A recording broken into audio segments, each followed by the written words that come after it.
Olá, pessoal, sejam bem-vindos a mais um podcast do Enuves. Estou aqui com a nossa colega Elissandra, minha parceira. Vamos gravar mais um podcast aí para vocês. Meu nome é Josiane, vocês já me conhecem aqui no canal, de outros vídeos, outros podcasts. E hoje, estamos aí no Setembro Amarelo, e estamos aqui para bater um papo muito importante, que é uma temática bem importante que nós estamos trazendo hoje aqui, não só para a igreja, mas para toda a sociedade, porque é um tema assim que ele é de extrema importância, Então hoje nós vamos falar sobre Setembro Amarelo. Então fique ligado no nosso podcast. Estou aqui com a Elissandra, que também já tem vídeo aqui no canal, né, Elissandra? Sim, estamos com um quadro novo, esse referente ao Setembro Amarelo, com a campanha do nome Detalhes que Acolhem, que abraçam, que salvam, que curam. E aí nós trazemos a psicóloga, a Lídia Silvia, que já é também parceira do Enuvo, já fez um vídeo aqui no canal também, doutora? E aí trouxemos ela para a gente conversar mais sobre esse tema, a gente destrinchar melhor os detalhes, a importância, E aí a pergunta vem: Setembro Amarelo, uma campanha, no geral, o que ela diz, o que ela é, para que ela serve, na verdade, essa campanha nacional, Isso, é uma campanha nacional. Na verdade, ela vem de um aspecto mundial também, Iniciou nos Estados Unidos e aí foi chegando aqui no Brasil precisamente em 2015. E é um mês de campanha que faz alusão à prevenção ao suicídio, Então, no Brasil, hoje, nós temos uma faixa etária aí muito grande, um índice muito grande de pessoas que se suicidam. E aí, devido a essa grande necessidade, que já se tornou algo fomentado aí no contexto de saúde pública, nós aderimos, desde 2015, essa campanha, que é uma campanha de prevenção e orientações acerca de combate ao suicídio. Sim, a saúde mental, Isso, a saúde mental como um todo, aí tratamos de depressão, de ansiedade, um pouco de tudo. Sim, muito bom. E aí, Josi, tu tem algumas perguntas aí pra gente fazer? Sim, quero dar boas-vindas à doutora Lídia, ao nosso podcast do Enuves. Como a Elissandra já falou, ela já gravou alguns vídeos, mas é o primeiro podcast dela, então nós resolvemos trazê-la aqui juntamente, conosco para tratarmos sobre essa temática interessante, importante, e vamos estar fazendo para ela algumas perguntas aqui, tirando algumas dúvidas em relação à campanha, em relação a dúvidas que com certeza muitos de vocês têm, Então, nós temos algumas perguntas aqui para a doutora, Ela já falou sobre a importância da campanha, o propósito da campanha do Setembro Amarelo, e aí eu gostaria de perguntar para ela, quais são os sinais, quais são os sinais mais comuns que alguém pode estar lutando contra pensamentos suicidas, Quais são os sinais de alerta mais comuns? Certo. Primeiramente, é bom a gente reforçar que todo ser humano, ele tem uma luta interna com relação à morte. Ninguém quer morrer. Isso aí é fato. Então, a gente pode perceber que desde a concepção uterina, o bebê, não sei se vocês já tiveram acesso, mas se tiverem acesso a vídeos de clínicas abortivas, cujo alguns métodos para querer pegar o bebê, matar o bebê mesmo sem consciência, mas ele vai tentar escapar da morte. Então, a morte é algo que todo ser humano não quer, mesmo na sua tenra falta de maturidade, como é o caso do bebê. Então, assim, é bom a gente ressaltar que o ser humano em si, ele não quer morrer. Que há alguma coisa que está lá, de alguma certa forma, influenciando aquele comportamento, desejo de dor, de sanar a dor, de se livrar daquela dor, e faz com que ele tenha pensamentos suicidas. Então, não é fácil detectar essa pessoa tentando se desfazer desses pensamentos, mas a gente consegue detectar a manifestação desses pensamentos. Sim. Então, eu sempre falo que todo suicida, ele manifesta comportamentos e ele manifesta pensamentos. E cabe a gente, conseguir diagnosticar, conseguir ter essa sensibilidade. Porque às vezes a gente olha, isso é besteira, essa pessoa está falando isso por falar, mas ela manifesta comportamentos. Então, geralmente, um suicida, ele vai falar sobre morte. E esse é um dos sintomas, essa é uma das manifestações, porque ele começa a falar sobre morte e de uma forma frequente, que você percebe que no dia a dia não é comum ele falar. Normal, né? Ou ele fica só brincando, falando de forma... Brincando assim, falando assim, um exemplo, que eu já ouvi. Sim. Alguém falando, rapaz, morrer é que todo mundo vai para um dia. Tu veio da terra, veio e vai, né, pó e tal. Sim. E aí eu sei que eu sei que não sei, todo mundo vai, mas já pensou se eu me jogo daqui agora, nesse prédio bem aqui, o que acontece? Isso tudo. A pessoa ficar falando sobre essas questões de forma brincando. Pode ser? Pode ser, um alerta, porque uma pessoa que tem seriedade sobre o assunto, ela não fala disso nem brincando. Então, assim, o suicida, ele começa a manifestar falas, mas as falas dele também, dessa pessoa, são falas também de dor. Tipo, se eu vier morrer, ninguém vai sentir minha falta mesmo. Sim. Tipo, se eu vier morrer, você vai chorar? Talvez se eu morrer, eu vou trazer alívio para todo mundo, sou do trabalho mesmo para vocês, na verdade. Então ele começa a manifestar algumas falas. Falas e negativas, você falas né? negativas, falas de pessimismo. E você vai perceber que aquilo se torna algo frequente. Poxa, mas não é como uma pessoa falar sobre morte. Por que ela está falando sobre isso? Sim. Né? Sobre tipo de morte, sobre tipo de suicídio. Então ela começa a manifestar esses comportamentos. Assim também como outros comportamentos. O corpo dele começa a manifestar. Porque se de alguma certa forma ele está pensando, ele vai idealizar, ele vai pensar em forma de fazer isso. Então você vai perceber que ele está com um comportamento diferente daquilo que ele costuma apresentar, né? E esse comportamento suicida pode vir também de uma questão depressiva, uma questão de isolamento social. Você percebe a pessoa mais isolada, mais distante do contexto, até mesmo familiar, né? Que ela não vai querer encarar a família, não vai querer estar perto, estar junto à família. Eventos em que ela antes gostava de estar presente e era envolvida, vai estar um pouco mais reservada. Então, assim, observa essa pessoa por um contexto de 2 semanas. Vê se esses comportamentos, eles são persistentes. É persistente? Opa, um alerta e uma atenção para eu sinal poder de alerta. me achegar a essa pessoa e ver se está tendo alguma coisa ali, algum acontecimento de errado. Até porque os suicídios, eles podem ser prevenidos e podem ser evitados. Mas não são. Primeiro que a gente tem contexto de saúde mental no Brasil ainda ínfimo, ainda pequeno. E a gente também tem muita gente desinformada. Porque se nós fôssemos mais informados, a gente conseguiria prevenir muitos suicídios. Certo, e isso é bem interessante que a senhora falou sobre a questão da sociedade, né? Ela ter esse conhecimento acerca desses sintomas, né? Desses comportamentos, porque muitas vezes, né? Algumas pessoas dizem assim, mas isso é frescura, isso é besteira, dorme que passa, né? A gente escuta esses tipos de frases, e são frases que jamais a pessoa pode falar para alguém que está ali para baixo, né? Porque às vezes a gente diz assim, mas a pessoa não está com depressão, ela só está triste. A gente não sabe, né? Porque às vezes a dor da pessoa, né? Porque o suicida, ele só quer acabar com a dor que ele está sentindo. Não é que ele queira morrer, ele quer acabar com a dor, não é? Como a senhora falou também mais cedo. Então, informar a sociedade é muito importante. Então, o intuito da campanha também desse mês de Setembro Amarelo é passar o mês todo, né? Isso, falando com essa forma de conscientizar e trazer informação para todos, né? Como um todo, de forma geral. Isso. Para todo mundo, né? O familiar, o amigo, né? As pessoas da questão religiosa, profissionais, todo mundo. É orientar, é informar. Quanto mais orientados e informados nós estivermos, melhor para a gente poder combater e prevenir, né? Certo. E aí a gente está aqui, né, em uma das mídias para poder informar, né, através das redes sociais.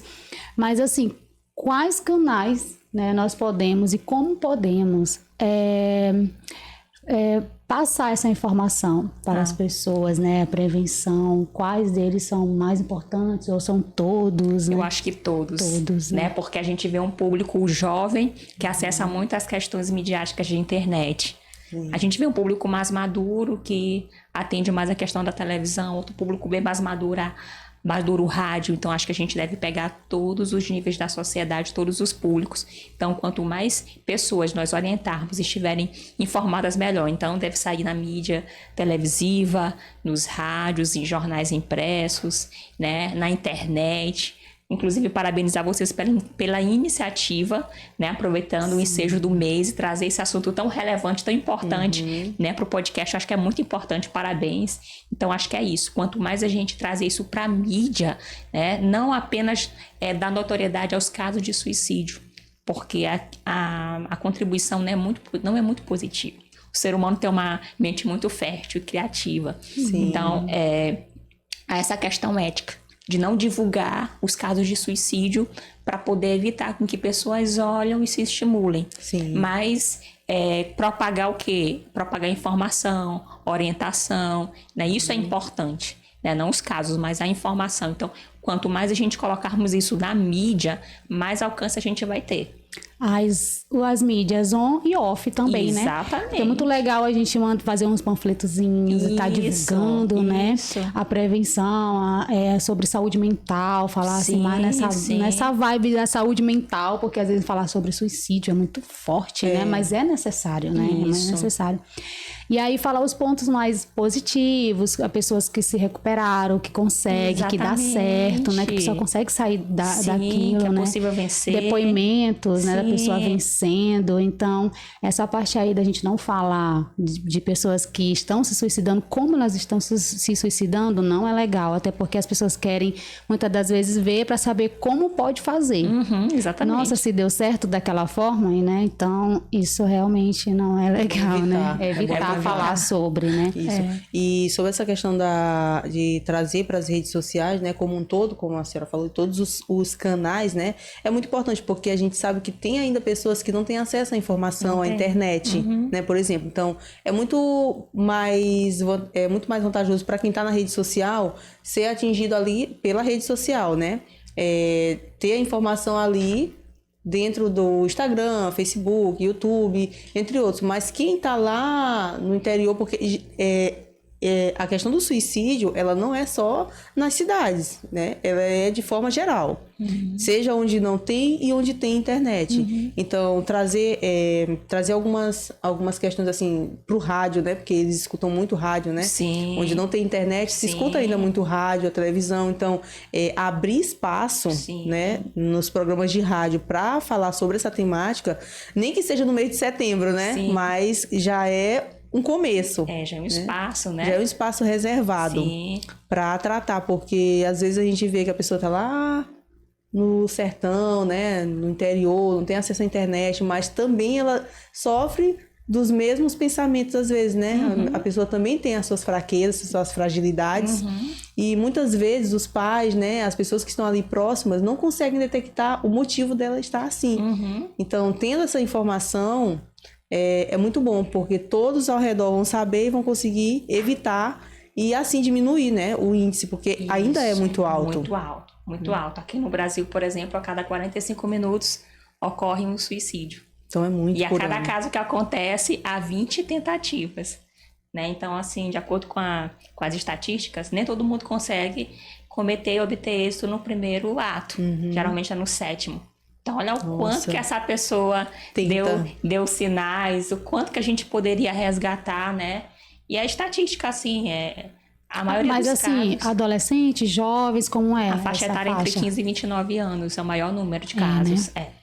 Pessoas mais jovens, né? Que tem mais frustrações, que tem menos maturidade. Então, geralmente, são entre jovens de 15 a 29 anos. E pasmem, né? A depressão, ela acomete mais mulheres, mas o suicídio, ele é mais acometido por homens. Então, no Brasil, por exemplo, são mais homens que se suicidam. Até porque também, né, tem outra questão também envolvida. Os homens, eles são mais racionais. E naquilo que eles projetam, eles obtêm êxito mais rápido porque é mais planejado, é mais organizado. A mulher é mais emotiva, é mais impulsiva. Então, geralmente, por mais que ambos planejem, geralmente no homem dá mais certo porque é mais racional, uma coisa mais bem feita. Né? Então, geralmente, as mortes por suicídio é enforcamento, é arma, né? São mortes mais violentas quando vem dos homens. As mulheres são mais injeção de medicamento, né? São estilos diferentes, até na escolha, né? É diferenciado. E como você falou, não escolhe classe social. A gente vê pessoas humildes, a gente vê pessoas ricas, né? Artistas, né? Artistas dando surtos psicóticos, né? Exatamente. Adolescentes, jovens, Sim. nas escolas, Sim. né? É caso muito sério, né? De entender, de conhecimento, né? Nossa, porque que... Então, assim, falando nessa parte dos jovens e adolescentes, no caso de prevenir eles, a pessoas mesmo, a esses comportamentos, a gente pode dar assim como alerta comportamentos externos ou internos em casa ou fora, na escola, ou em que ambientes, né, eles estão ali lidando, estão caminhando ali inserido. Então, assim, o que pode trazer a depressão, ou as pessoas a ter ansiedade, ou o que traz, tipo, eu fico pensando, mas o que pode... que leva? Que leva a isso? Eu vou te falar baseado nos casos de atendimento que eu faço com jovens e adolescentes, e a maior queixa, a maior necessidade deles é afetiva, no cunho materno e paterno. Família. Então a gente vive hoje num contexto, não que antes fosse diferente, mas hoje um contexto muito corriqueiro, né? Os pais, eles trabalham, passam muito tempo longe, e às vezes quando estão em casa, estão distantes. Então a gente fala de um distanciamento que nem sempre é geográfico, mas às vezes está ali na mesma região, tá na mesma casa, mas estão em quartos diferentes. Hoje eu até brinco e digo que a gente está numa sociedade de filhos do quarto, né? A gente percebe os filhos distantes dentro dos quartos, cada um com seu celular, né? Com acesso à tecnologia, e que há pouca afetividade no lar, pouca interação social, e tudo isso contribui bastante. Né? Porque o que eu tenho de atendimento de adolescentes, de crianças com conflitos emocionais, e a gente percebe que a gente vai instigando, que ali existe uma ausência materna, uma ausência paterna, uma falta de afetividade. O que isso traz nessa criança, nesse adolescente ou nesse adulto? Né? Como transtorno é algo assim muito profundo, são marcas profundas. Né? Então, assim, se a gente pudesse hoje trabalhar de forma preventiva, eu diria que a melhor prevenção é o afeto no lar, essa construção que eu acho que hoje está muito desconstruída no nosso contexto familiar, né? O afeto em si, essa carência, né? E isso aí, quando ele se torna um adolescente, um adulto, às vezes na infância isso não vai ter tantos efeitos, mas lá na frente vai. Ele vai sentir um adulto inseguro, porque talvez ele não teve essa presença paterna que desse para ele essa força, que o pai representa a força, sim, a segurança, a mãe a afetividade, então ele vai se ver desprotegido no mundo, né? Então, às vezes é inconsciente, né? Ele vai com essa queixa, com esse abandono materno, né? Com essa ausência, e às vezes não é uma mãe que tá rejeitando o filho, é uma mãe que tá lá, mas que ele não sente esse amor, não sente esse afeto. Aí ele se projeta no mundo, onde ele vai procurar o amor em outras pessoas, e não encontra, porque um vazio é um vazio da mãe, e às vezes não se sente feliz, não se sente preenchido, cai numa depressão, cai no mundo das drogas. Mas assim, em suma, se eu fosse nomear a maior causa mesmo de incidência de depressão em jovens e adolescentes, é essa ausência afetiva no contexto familiar. Então a gente vê, né, que a família, ela é a base mesmo, é a base para tudo. A base tanto para prevenção, né, a maior, sim, uma das maiores bases para prevenção, sim, contra, né, esse suicídio e a depressão, a ansiedade, é a família. E a pessoa pensa, não, mas o adolescente se suicidou porque foi por uma questão amorosa. Não, foi porque ele se frustrou, porque não conseguiu se suceder na vida, não conseguiu um emprego. Mas se você for ver a causa raiz, tá no vazio materno. Porque às vezes, que adolescente é esse que não consegue lidar com uma frustração amorosa? Aí você vai estudar um adolescente que foi ausente de pai e mãe, talvez projetou todo o seu amor numa namorada que não deu certo. Então não foi a namorada em si, a causa raiz foi o pai e a mãe. Que adolescente foi esse que talvez, ou que jovem foi esse que se suicidou porque fracassou, não conseguiu se projetar na vida e tudo. Foi um adolescente, foi uma criança que lá na terra, no contexto familiar dele, não tinha uma mãe ou um pai presente. Então não soube lidar com os nãos da vida, com as frustrações da vida, não foi apoiado, não foi ensinado, não foi bem construído, né, a lidar com isso aqui. Né? Então a gente percebe que podem surgir causas, mas com profundidade a causa, aí sempre tem um contexto, né? Sempre tem um contexto familiar lá envolvido. Certo. E se a gente for parar também para pensar, né? Às vezes a pessoa diz assim, nossa, mas a família dessa pessoa era tão assim, parecia, né? Aos olhos da gente, né? Parece assim que tá tudo às mil maravilhas. Mas às vezes não, né? Não, mas a pessoa cresceu ali com o pai, com a mãe, mas é como a senhora falou, às vezes tá junto não significa que tem relacionamento, né? Que tem afetividade, que tem ali o carinho, o amor. E muitas vezes há essa falta desse afeto, né, que é o afeto mais importante, né, que é o afeto do pai e da mãe. Então, é de extrema importância que as famílias, né, elas estejam vigilantes nessa questão, né, da proximidade entre pais e filhos, mães, né, mães e filhos. Então, é muito importante isso, porque a família, de fato, é a base, é o pilar. É o pilar, gente. É o pilar para tudo. O pilar de todo ser humano, né? Tudo. Porque se a gente tem um bom relacionamento afetivo com a nossa família, a gente consegue sim, né, enfrentar as situações mais adversas, porque a gente sabe assim, nossa, eu tenho o meu pai, eu tenho a minha mãe, né, eu tenho a minha família. Então, isso aqui aconteceu, mas eu sei que eu vou conseguir vencer. Então, tem muitas pessoas que não tiveram isso, né? Muitos porque, de fato, não têm os pais, outros porque têm os pais dentro de casa, mas são pais ausentes, que só trabalham, não dão atenção. Às vezes a criança tem tudo, o adolescente tem tudo, o jovem tem tudo, né? Estuda nas melhores faculdades, nos melhores colégios, tem as melhores roupas, os melhores calçados, mas o principal ele não tem. E aí, quando a senhora fala assim, pobres e ricos, né? Então, às vezes, a pessoa ela pode ser milionária, mas pode ter tudo, mas faltou o principal, que é a questão do amor familiar. Isso. Né? E aí ela se sente solitária. Por mais que muitas outras pessoas ao redor, né? Por exemplo, o famoso, muitas outras pessoas ao redor podem amar ele e tal, mas o amor principal que ele precisaria, o vazio que tá ali dentro dele, é a carência familiar. Né? Isso. Isso não é via de regra também, né? Porque nem todo mundo que não teve o pai ou a mãe, teve o pai ou a mãe ausente, vai ser um fracassado. Tem pessoas que conseguem lidar, superar, né? São pessoas fortes. E tem pessoas também que às vezes não têm um pai e a mãe, mas tem um referencial materno e paterno, um avô, uma avó, uma tia, né? Então é bom a gente pensar que não aqueles que não tiveram, mas tiveram um referencial paterno e materno, que conseguiram. Tem a referência, né, de família, isso, né? Isso. Então, assim, a gente tem como pesquisa de que pessoas que têm essa afetividade bem construída com o pai e um pai e uma mãe, ela tem muito mais maturidade para ter emoções saudáveis. Então é muito mais difícil ela ser provida de uma depressão, de uma ansiedade, porque o seu emocional ele foi construído de forma saudável, né? Então é muito mais difícil. Doutora, uma pergunta importantíssima. É possível vencer de vez, de verdade, a depressão? Sim. Porque muitas pessoas, né, perguntam, têm dúvidas, mas será que alguém pode sair mesmo da depressão? Acha será que nunca vai conseguir sair, exatamente, né? ela consegue sair realmente da depressão? Sim, inclusive a gente conhece muitos casos, né? Então, assim, tem duas nuances para essa pergunta. Primeiro que tem pessoas que conseguem controlar, porque a depressão é uma doença mental, né? Sim.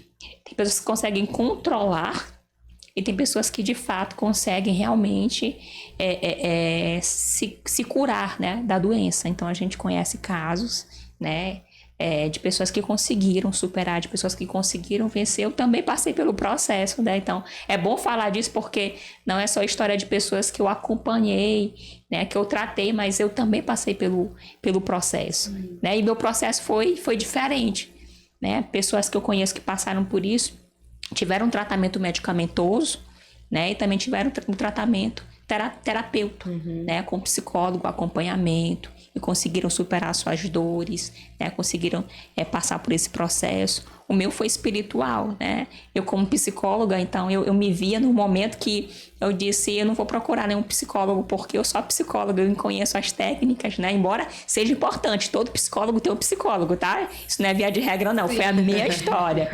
Só que eu tava assim num ensejo tão deprimido, tão difícil, que eu acreditava que só Deus mesmo, no meu caso.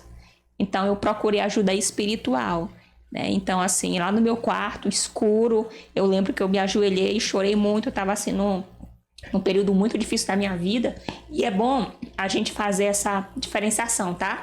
Ah, Lídia, mas quando é que a pessoa tá triste, passando por um momento de melancolia, e quando é que é depressão? Que às vezes a gente confunde, né? Então é comum você ficar triste, todo mundo passa por situações difíceis na vida. Mas quando essa tristeza ela ultrapassa 2 semanas, quando ela é prolongada, aí isso já passa de tristeza para um caso depressivo, né?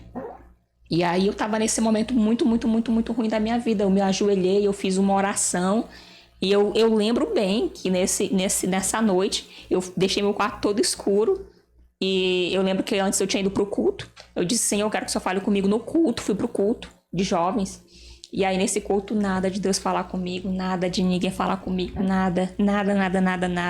E eu vim tão vazia ali, tão vazia. Eu cheguei no quarto, eu escureci todo o meu quarto. Deixei tudo escuro, fechei todas as janelas, fechei a porta e disse assim, Senhor, meu coração tá igual a esse quarto, todo escuro. E assim tá a minha alma aqui nessa noite. E essa aqui é meu último momento, meu último pedido de socorro. E eu comecei a chorar. E naquele momento o Espírito Santo veio. E é como se alguma coisa tivesse entrado no meu coração e arrancado aquela dor, aquela tristeza. E eu me lembro que em lágrimas eu me levantei do meu quarto. E eu abri a porta. Foi quando eu vi a claridade. E pronto, né? E eu vi que Deus tratou naquele momento, né? Então comigo foi algo assim realmente bem espiritual. Para que Deus pudesse me tratar e para que eu pudesse também dar testemunho para as pessoas de que existem sim tratamentos e que é bom e que se deve fazer por profissionais, mas que o espiritual também deve ser reconhecido. Inclusive a Organização Mundial de Saúde reconheceu que o espiritual ele entra no campo de tratamento de tanto doenças físicas quanto doenças mentais também, doenças da mente também. Então a Organização Mundial de Saúde ela reconheceu que a chave espiritual ela também deve ser levada em consideração por ver muitos casos, pela própria medicina presenciar muitos casos, né, de milagres através da oração. Então hoje eles reconheceram. E doutora, falando de oração, de Deus, de espiritualidade, a igreja, como é que a igreja pode ajudar essa campanha? Como é que a igreja pode ajudar essa campanha em estratégias, dicas? A senhora tem alguma aí para dar, para fazer essa prevenção, né? Sim. E é bem importante a tua pergunta, Alice, porque a igreja ela representa 30% da sociedade. Hoje no Brasil, 32% da população é evangélica. E 85% é cristã, né? Então, assim, nós somos a maioria. Sim. Né? E quando a gente fala de pessoas que passam por processo depressivo, de suicídio, a gente não está falando só de pessoas lá fora. Não. A gente está falando de pessoas também cristãs. Então, a igreja ela tem esse papel extremamente importante, que é de educar, de levar informação. Então, acho que seria extremamente importante as igrejas adotarem essa campanha, não só no setembro, mas em todos os meses do ano. Só que reforçar mais. Já estamos em setembro, então ótimo pra gente falar de uma forma mais né, rigorosa, assim, de uma forma mais detalhada. Né? Trazer pessoas profissionais de saúde mental para poder tratar, para poder informar, para palestrar, para instruir. Ensinar, né? Ensinar, também. Exatamente. Como lidar, como prevenir, como a pessoa pode lidar com a outra, né? Até porque a igreja em si, todo mundo junto, mas às vezes não... Todo mundo junto, mas às vezes todo mundo separado, né? Exatamente. E às vezes conhece, mas não conhece, né? As pessoas entram, saem, e não, às vezes fala, não fala. E então, realmente, é importante a gente trazer para a igreja, como também para outras, né? Outros lugares. Mas aí na igreja, né? Assim, as ideias. Porque às vezes tem igrejas que não têm ideias, às vezes só vão atrás, né? Mas assim, você já tem algo que tem para dizer, né? Sobre essas ideias. Inclusive, falando de ideias, né? Eu queria até abrir aqui. Mas aí que a gente quer saber, no dia 23 de setembro, lá na nossa igreja, nós iremos fazer uma palestra sobre o Setembro Amarelo. E a gente quer abrir para a comunidade. Então, nós estamos na comunidade, nós somos a referência da comunidade. Sim. Se você for parar para pensar, na igreja nós temos todo mundo é ex, né? Todo mundo é ex-cachaceiro, nós temos ex-prostitutas, ex-presidiários, né? Pessoas que foram réus da sociedade e que estão na igreja porque tiveram uma mudança em Cristo, estão lá para serem tratadas. Então, a igreja é um campo de cura, um campo terapêutico, de tratar pessoas. Então, a gente precisa de informação, como tu disseste. A gente precisa estarmos preparados. Então, dia 23, a gente vai fazer uma palestra. Então, cada pessoa, cada irmão ficou responsável de trazer um amigo, um vizinho. A gente lançou os convitezinhos. Eu fiz 3 vídeos institucionais falando um pouquinho e para que a gente pudesse distribuir para essas pessoas, para elas poderem entender um pouquinho sobre ansiedade, sobre depressão, sobre suicídio. Então, a ideia de que esses vídeos alcancem essas pessoas para que elas se motivem a estar lá. Essas pessoas vão chegar lá na igreja. A gente fez um camisão onde cabe 3 pessoas dentro, né? Abraço grátis. Essas pessoas vão chegar na igreja. Muito boa. Vão chegar na igreja, vão ser abraçadas, seja muito bem-vindo, né? A ideia de colocar essas pessoas lá na frente. Uma camisa, mas a camisa assim estampada, com tudo personalizado. Toda amarela. Abraço grátis. Legal. Né? Então, uma forma de acolher, uma forma de acolher. Os detalhes que acolhem. Eu dei a ideia para eles da gente fazer uma árvore simples mesmo, de EVA. A gente nomear que essa árvore vai ser a árvore da vida. Vai estar cheio de portite amarelo lá ao redor da árvore, como se fossem os frutos. Então, cada pessoa que chegar, ela vai ser motivada a pegar uma canetinha e colocar uma frase de motivação. Você é importante, Deus te ama. Né? Então, a ideia é da gente fazer um momento ali de acolhimento, para que essa pessoa se sinta acolhida. Tanto os congregados, quanto as pessoas dentro da comunidade, os visitantes. Bacana. E a gente vai fazer uma palestra bem aberta, de perguntas, tirar dúvidas. A ideia é da gente pegar esse público e informar, interar. Um bate-papo, né? Fazer um bate-papo, que nem esse aqui que a gente está tendo. Né? Então, assim, são ideias que a gente pode estar levando para outras igrejas. Eu acho que é importante. Toda ideia é importante. Né? E todo o trabalho, eu acho que vale a pena, é válido, né? Sim, com certeza. E é bem interessante essa questão da igreja, porque se a gente for parar para ver, ainda tem também um pouco de resistência, né? Tem muita resistência, assim, de alguns líderes, né? De algumas pessoas mesmo que são da igreja. Eu não aceito ter depressão porque eu sou cristã e tal. Então, como que a senhora vê esse lado aí dessas pessoas que acham assim, não posso tomar remédio? Porque, assim, tem muitos casos, né, que a pessoa acha que a depressão, eu não preciso de remédio, eu preciso de Deus, né? Mas como já é diagnosticado como uma doença é tratado também com remédios, né? Então, tem muita gente que tem resistência a ir em psicólogo, trazendo para a igreja, viu? Para a igreja. Tem gente que tem resistência para ir em psicólogo, terapeuta, entendeu? Então, tem essa resistência ainda, né? Então, o que a senhora tem a dizer pra gente? E a maioria, antes dela responder, pastores mesmo, bispos, líderes, padres. Essas pessoas, né, elas que a maioria das vezes são as que resistentes, né? são as mais resistentes. Na verdade, criou-se um estigma de que a depressão é algo espiritual, né? Então, esse estigma, a gente percebe que ele ainda é persistente. Então, as pessoas não veem a depressão como uma doença, elas veem como algo no campo espiritual. Então, se eles pensam no campo espiritual, então tem que ser tratado com oração, falta de Deus, né? E isso, de alguma certa forma, faz com que as pessoas tenham receio de manifestar ou de pedir ajuda, porque tem medo de sofrer preconceito. Vai encontrar um público desinformado e um público cristão, muitas das vezes, né? Então, a gente fala isso com conhecimento de causa. E como a Elis falou, esse público cristão, às vezes, são pastores, são pessoas da alta eclesia, né? Porque não tem a informação ainda, né? Então, são poucas as igrejas que hoje têm essa iniciativa de levar a informação, de trazer isso, né? Porque é uma questão de saúde pública, a igreja precisa estar informada. Então, as pessoas, elas têm esse receio de dizer, eu estou doente, eu preciso de ajuda, porque vai encontrar um público desinformado e vai se deparar com um público preconceituoso, porque não tem informação. Com julgamentos. Então, muitas vezes não vai porque tem medo do julgamento, Tem medo dos julgamentos. E aí, é minha grande dor.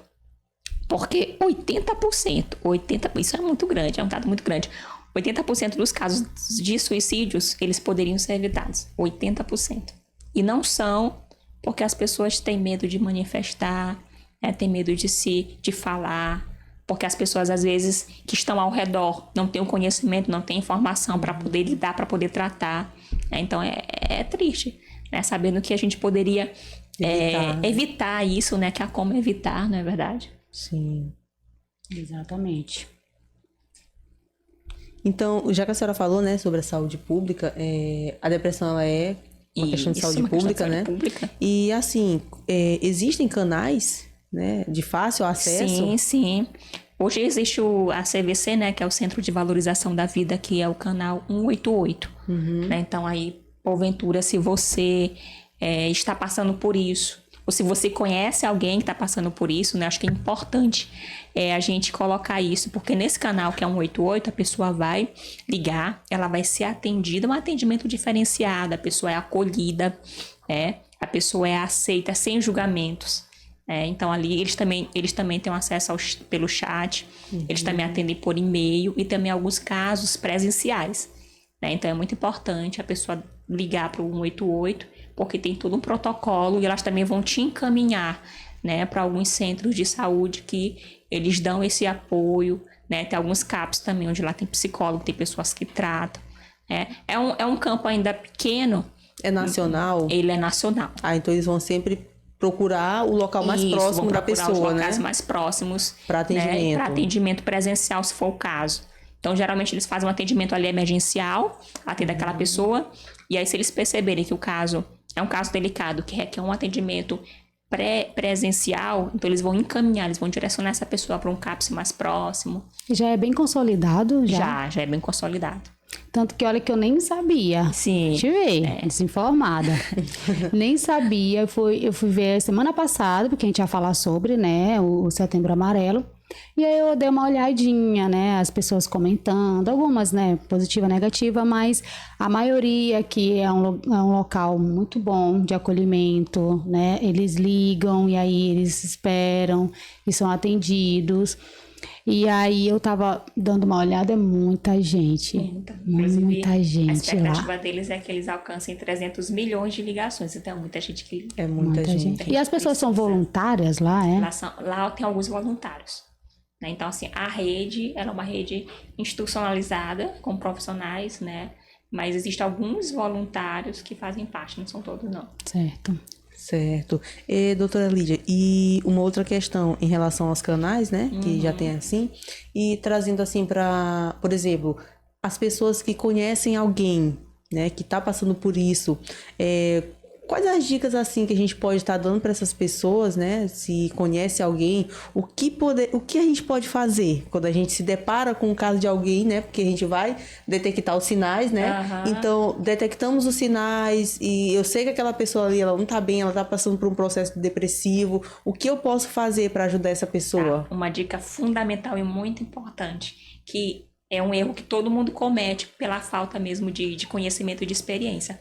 Quando a gente lida com uma pessoa que está com forte tendência depressiva, que está muito mal, o que a gente fala para essa pessoa? Eu vou exemplificar. Josi, não fica assim. Tu tem uma família linda, tu tem pessoas que te amam, tu tem uma profissão maravilhosa. Sai dessa, tem coisas melhores para ti. Tu fica só nessa cama, nesse sofá e cabisbaixo, te levanta, ergue tua cabeça. Eu pioro o estado da pessoa. Por quê? Porque o depressivo, ele não perdeu o senso da realidade dele. Tudo que eu falei, ele sabe. Ele sabe que ele tem uma família linda. No caso, né? Tô falando, dei o exemplo de você. Sim. Sabe que tem uma família linda, sabe que tem pessoas que amam, sabe que tem um trabalho legal, que tem uma boa profissão, sabe de tudo isso, não perdeu o senso da realidade. Sim. E fica mais angustiado, porque eu tô lançando em rosto que você tem tudo isso que não era pra você estar assim. Então a pessoa vai para um estado de piora. Então, assim, nunca façam isso. A gente faz isso na melhor das intenções, querendo ajudar. E eu sempre comparo.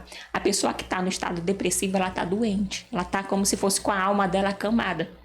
Então, a gente não pode dizer para a pessoa que está acamada, levanta dessa cama, tuas pernas estão fortes, sai daí. A gente não pode dizer isso, porque só a pessoa sabe quais são as angústias que ela está sentindo na alma.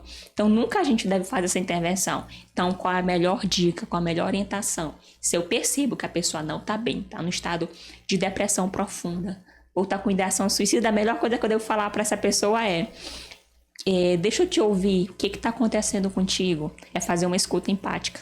O que eu posso fazer para te ajudar? Como eu posso te ajudar? Como eu posso te ajudar? É a pergunta-chave. Como eu posso te ajudar? Para que a pessoa fale, né? Pronto. Se abra. Eu levo a pessoa, né, a se abrir. Eu me coloco numa posição de escuta empática. E falar, eu quero te ajudar. Eu quero te ajudar, porque eu posso fazer por você. Sim. Porque cada caso é um caso. Às vezes o que está fazendo com que você esteja angustiado ou depressivo é diferente do que ela, né? Então, assim, eu me colocar nessa posição de escuta ativa, né? O que eu posso fazer, colocar essa pessoa como protagonista para que ela possa falar. Sem julgar, né? Sem julgar, né? Sem julgamentos. É uma escuta sem julgamentos. Então, essa pessoa vai falar e aí eu vou poder entender o caso dela, a história dela, para eu poder ajudar. Sim. Então, é a melhor coisa que a gente faz. E no caso, então, bora lá, vamos no psicólogo. Eu vou contigo. Isso. Nós vamos juntos, né? E se for, porque muitas das vezes um psicólogo ajuda muito, quase na maioria das vezes, né? Então, assim, depois que a gente sabe que a pessoa tá ali, naquele estado depressivo, ela já contou, já disse pra gente o que a gente teve que fazer. Próximo passo, exatamente, é o próximo passo agora, a gente vai buscar a ajuda de um profissional. Porque eu entendo que você precisa de ajuda, então eu vou te ajudar com um profissional de saúde. Né? Porque o profissional, ele tem todo o gabarito, né? Tem toda a experiência, ele vai saber conduzir aquela pessoa. Então você conduz essa pessoa a um profissional de saúde para que essa pessoa possa ter um tratamento adequado. Então é interessante porque aí quando a gente ouve a pessoa, a gente está mostrando que a gente se importa com aquela pessoa. Exatamente. E o se importar salva muitas vidas, né? Porque você parou para ouvir aquela pessoa. Isso. Nossa, ela parou para me ouvir. Sim. Então ouve a pessoa, acompanha ela se possível, né? Isso. Hoje tem a consulta com o psicólogo, vai junto. Né? Então, tá ali o tempo todo, lado a lado com a pessoa para mostrar que de fato você se importa. Sim. Porque muitas vezes, como a senhora falou logo no início do nosso podcast, né? Sobre a questão da carência, né? Da afetividade. Então, o fato de ter alguém ali que se importa com a situação, sem julgamento, sem usar algumas frases clichês, né? Como vai dar tudo certo, que também é uma frase que não é legal falar, né? Vai dar tudo certo, vai ficar tudo bem. Porque a gente sabe que talvez fique ou talvez não fique tudo bem, mas não é essa frase que a pessoa quer ouvir. Ela quer ouvir eu tô aqui, né? Conta comigo, vamos vencer juntos. Exatamente. Entendeu? Dá um abraço nessa pessoa. Às vezes a pessoa ela tem dificuldade de falar, de saber, de se expressar. Você dá um abraço, diz, eu tô contigo. Eu tô contigo. Eu não imagino o que você tá passando, mas eu tô aqui do teu lado. Você quer conversar? Eu posso te ajudar? Né? E se coloca à disposição. E às vezes, só da pessoa conseguir desabafar, ela já sai mais leve. Né? Porque é um grande avanço. O que é a terapia com o psicólogo?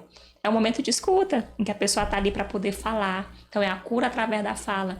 Então, só o fato da pessoa conseguir ter alguém ali disponível para poder ouvi-la, ela conseguir falar, ela já vai sair mais leve, você já vai estar ajudando essa pessoa. E essa pessoa que está passando por essa dificuldade, qual dica, né, que a senhora dá para que ela possa pedir ajuda? Como ela pode pedir ajuda? Né? A gente falou como ajudar e como ela pode pedir ajuda. Porque pode ter pessoas que estão nos ouvindo, passando por esses problemas, né? Passando por enfrentando essa doença e eles não sabem como pedir ajuda. Então, como pode? E às vezes a maior angústia dessa pessoa está em quem eu posso recorrer, para quem eu posso pedir ajuda. Então, escolha alguém da sua confiança. Sempre tem alguém da nossa confiança. Alguém que se importa realmente com a gente. Né? A gente acabou de passar o contato 188 do Centro de Valorização da Vida. Essa pessoa pode estar entrando em contato pelo 188, mas eu também aconselho ela a procurar alguém da confiança dela. Alguém que ela possa chegar e dizer, ei, eu tô precisando de ajuda, amigo. Ou amiga, ou mãe, ou pai, ou irmão. Tô precisando de ajuda, eu não tô bem. Tô passando por esse processo e tô precisando de ajuda, me ajuda. Então, acho que isso é muito importante. Então, como você falou, às vezes a gente vai conseguir diagnosticar e ir até essa pessoa, mas às vezes vai acontecer da gente precisar de que essa pessoa venha buscar um suporte, né? Dessa pessoa se manifestar. Então, é muito importante essa pessoa se manifestar, porque ela pode estar ali precavendo um risco. Porque quanto mais tempo a pessoa passar com a crise depressiva, pior o estado. Quanto mais cedo ela buscar ajuda, é melhor. Mais possibilidade de cura. Certo. Muito bem. E assim, né? O papo foi bem interessante, bem descontraído, né? É muito, muito importante tudo que a gente falou aqui. Então, se você que está aí nos ouvindo, né? se você está passando por esse problema, né? Ou se conhece alguém, então aproveita, pega essas dicas, começa a ouvir mais as pessoas, né? Seja ouvinte e se você está passando por isso, fale, procure alguém da sua confiança. E... Doutora Lídia, você conhece, além da sua história de superação, né? Porque também já teve esse processo, né? Já superou. E é muito importante a gente compartilhar histórias de superação, Sim. porque não é legal compartilhar as histórias que deram errado, né? Sim. Mas para que a gente alcance mais as pessoas e salve mais vidas, é interessante compartilhar, né? Histórias de superação de pessoas que venceram, que se você está nessa situação, você também pode vencer. Sim. Né? Então, Sim. a senhora conhece pessoas assim que superaram além da senhora? Conheço pessoas que vieram até mim pedir ajuda, né? Eu conheço pessoas que vieram até mim através de um familiar, que pediu ajuda para um familiar. Engraçado que todas as histórias que eu conheço foram de pessoas que manifestaram a necessidade de ajuda. Sim. Então isso é muito importante, a gente precisa gritar quando estiver doendo mesmo. Então foram pessoas que fizeram acompanhamento terapêutico com o psicólogo, né? O psicólogo ele vai encontrar qual é a causa raiz da tua dor, do teu problema, do teu sofrimento, que parece ser algo aparente, mas às vezes a gente vai investigar, não é algo que está lá, né? Então a gente vai encontrar a causa, encontrando a causa a gente vai tratar o problema. Então essa pessoa fez terapia, essa pessoa também passou por uma questão de acompanhamento com o psiquiatra, né? Fazendo também a ingestão de medicamento, né? Porque a medicação também é importante, vai acionar algumas áreas cerebrais que vão alertar. É importante a gente pensar que a depressão, quando a pessoa está depressiva, o cérebro dela, ele muda. É como se o cérebro de uma pessoa que não estivesse em depressão, ele ficasse com vários sinais de alerta, né? Então, a gente tem até umas imagens. E a pessoa que está em processo depressivo, o cérebro dela é como se ele ficasse um pouquinho mais escuro, né? Ou seja, com queda. Ele é uma queda, um rebaixamento químico. Então, há uma influência também cerebral. Isso vai influenciar no comportamento da pessoa. Então, a medicação, ela serve para isso, para acionar os mecanismos cerebrais, para a pessoa ficar um pouco mais eufórica, para estar mais em estado de alerta, né? Para acionar os neurotransmissores, os hormônios que dão prazer, bem-estar, né? E aí a gente, com a terapia, entra também com as dicas, com as orientações, com o tratamento das emoções, mas também com alguns tratamentos importantes e relevantes, como atividade física. Então, para quem está um pouco triste, abatido, atividade física é extremamente importante. Conversar, se abrir, é muito importante, né? Quando a gente coloca as emoções para fora. Então, muitas pessoas passam por esse processo também porque guardam muito, né? São pessoas fechadas, caladas, que passam um percurso de tempo guardando suas dores, né? Não desabafam. E aí chega um momento que o emocional ele vai cobrar, né? É uma conta que você faz que não passa ileso. Vai chegar um momento que o emocional vai cobrar. E quando não chega através de doença emocional, chega através de doença física, que é o que a gente chama de doenças psicossomáticas. Então, hoje, a estatística é 40% das doenças físicas que as pessoas possuem são de ordem emocional. São de dores não tratadas. É real, né? É real. Então, a gente deve realmente cuidar das nossas emoções, da nossa mente, porque elas adoecem também o corpo da gente. Então, é interessante procurar um psicólogo, mesmo que você não esteja sentindo nada, mas é interessante, né? Então, o profissional, ele é de extrema importância, né? Os profissionais da área, né? Sim. Tanto psicólogo, psiquiatra, né? Sim. Pra prevenção, né? Também. Tipo, o autoconhecimento, aprender a me conhecer mais, saber quais são os meus gatilhos, aquilo que mexe comigo, né? Saber quem eu sou, né? De forma mais profunda. Então, não é só quando você está doente, né? Mas é para você gerar em você o autoconhecimento. É bom você procurar um profissional e fazer ali a terapia, é muito importante. Fazer um check-up. Isso. Eu tô precisando fazer um check-up desse, doutora. Então, gente, é isso. Foi muito bom o nosso bate-papo aqui hoje com a doutora Lídia, com a Elisandra, comigo e com vocês aí do outro lado, né? Então, estamos chegando ao fim de mais um podcast. E foi muito bom, espero que vocês tenham gostado. Então, nós vamos deixar aqui a palavra com a doutora Lídia, que ela vai deixar aqui um recadinho, né, para vocês, um conselho, né? Doutora Lídia, o que você tem a falar aí para o nosso público de casa? Então, pessoal, primeiramente, eu estou feliz por essa oportunidade. Queria agradecer a Josi e a Elis por ter nos trazido aqui, ter falado sobre uma temática tão importante. E para você de casa que está nos assistindo, né? Leve essas informações que foram discutidas aqui para as pessoas que você conhece. Se você está passando por isso, ou se você conhece alguém que está passando por isso, busca ajuda, né? Não se vincule a protocolos ou a estigmas, busca ajuda, né? Você pode ligar para o 188, que é o Centro de Valorização da Vida, ou você pode buscar um familiar próximo, você pode dizer o que está acontecendo, mas não se reserve, busca ajuda, porque quanto mais cedo você procurar ajuda, mais fácil vai ser a gente conseguir diagnosticar, a gente tratar e a gente curar, tá bom? Depressão tem cura sim, ansiedade tem cura sim, essas doenças de cunho de saúde mental, a gente pode sim tratar, e é importante que você consiga ir até um centro de apoio, quer seja por ligação, quer seja alguém, mas é importante sim você procurar o tratamento adequado, tá bom?